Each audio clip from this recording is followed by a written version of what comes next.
Hey, what's up, guys? Thank you for joining me here today. You're watching Boss Your Money with Anthony. In this video, we're going to talk about all the money traps you need to avoid in your 30s at all costs. So, now that you're in your 30s, you're probably done with your school, you're done goofing around, you're probably in a relationship, or you're thinking about getting serious and settling down. You also got yourself a nice job, bringing in some decent income, and you're wondering, what exactly should I do with it? The first thing that comes to your mind is to go and spend it, right? So we're going to discuss in this video exactly where you're not going to spend it. So stay tuned for that. Before we get started though, please keep in mind that this is a new channel and I'm trying to reach my goal of hitting 100 subscribers. So if you haven't done so already, please go down and subscribe right now and hit the like button as well, because that does help me out a lot. Now that you've subscribed to my channel, let's get straight into the video.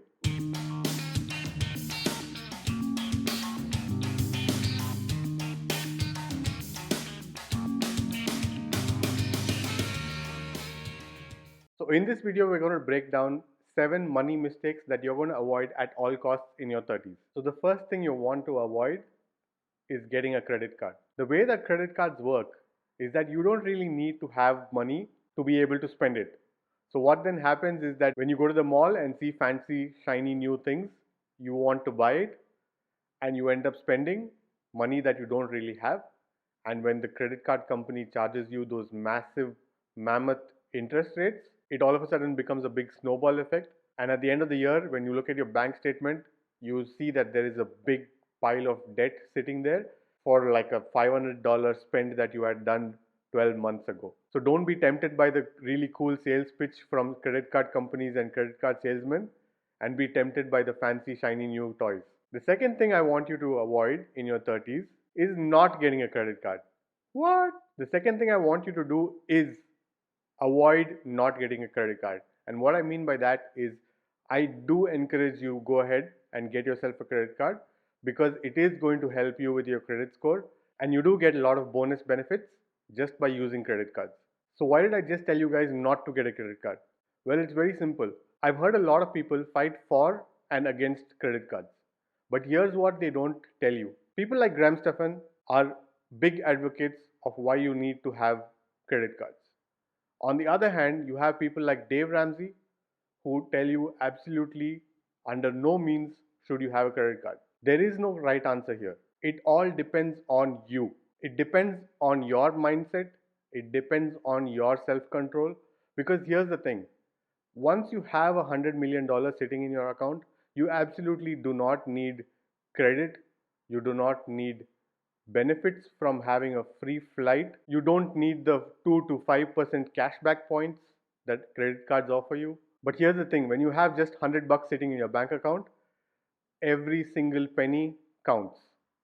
So why you need to have a credit card is because you can have a lot of discounts, you can have a lot of savings, you can go on your dream vacation at a very, very low cost. But all of this depends on one thing, and that is your willpower to stick to your budget.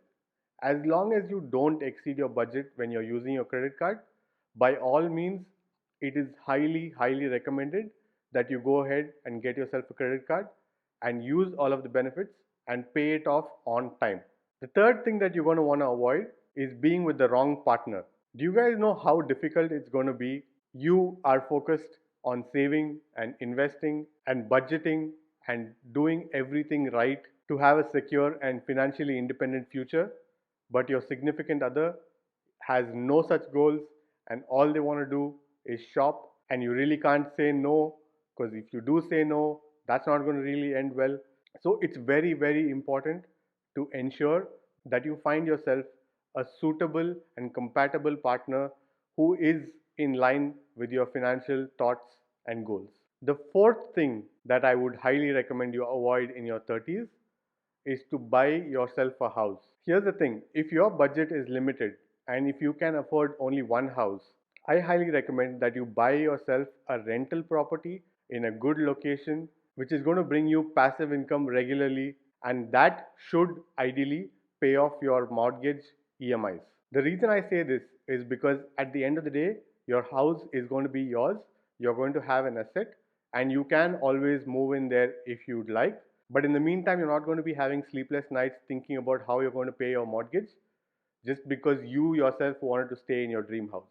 If you have the budget to have multiple homes, or if you have the budget to buy a bigger house where you can partially rent it out, that's great. But if you're just starting off with a beginner home, I do recommend that you think of renting it out and rent a smaller apartment for yourself so you don't have sleepless nights, as I said. On to number 5. Do not buy yourself a brand new car no matter what. Now, this is not just for the 30-year-olds, this is for everybody out there watching this video. Because I know for a fact that the second a brand new car leaves the dealership, it's losing 30 to 50% of its value then and there, depending on what car you just purchased. On the other hand, since the depreciation of these cars are so high, it is quite easy to find yourself a nice car between 1 to 3 years old with low mileage for a really discounted price. And this is what I highly recommend everyone out there should do. Don't buy new cars at all unless you have $100 million sitting in your bank account. The sixth thing that you should absolutely avoid in your 30s is a simple but often forgotten and overlooked aspect of life. And that is just going out every single day, every single week, hanging out with your friends, going out, having a drink, having a nice dinner. These are the things that really suffocate your finances without you even realizing what's happening. Now, don't get me wrong, guys. It is absolutely fine to go have some fun. Don't burn yourself out. Go spend some money. But the main thing I'm trying to tell you guys is to make a budget and stick to it. If you want to spend $1,000 a month, by all means go ahead, but make sure that whether you spend $1,000 in one night or whether you go out 10 times and spend $100 each time, it's up to you. But make sure that if you budget $100 or if you budget $10 or if you budget $100,000, depending on what you guys want to do, as long as you have that budget, make sure you stick to that budget no matter what. If you guys haven't already seen my budgeting video, please be sure to check that out. I'll leave a card up there and in the description down below. And the last thing I want to emphasize on in today's video is point number 7, and that is to not sit on your money that you're saving. Now, this is my biggest weakness because I always tend to save but not really invest. I am slowly working on it and making sure that I myself learn from my own videos, and I'm making it a priority and forcing myself to invest, because if you are sitting on your money, it is depreciating. It is not going to do anything for you. It's not bringing you returns. It's not going to grow for you. It's not going to work for you. So just always remember to invest your money. You do have to allocate your investments between high risk, low risk, and medium risk. And if you guys want to get some ideas as to where you can invest, I do have an investment video on my channel. So please be sure to check that out. I'll leave a card up there and in the description below so you can check that out.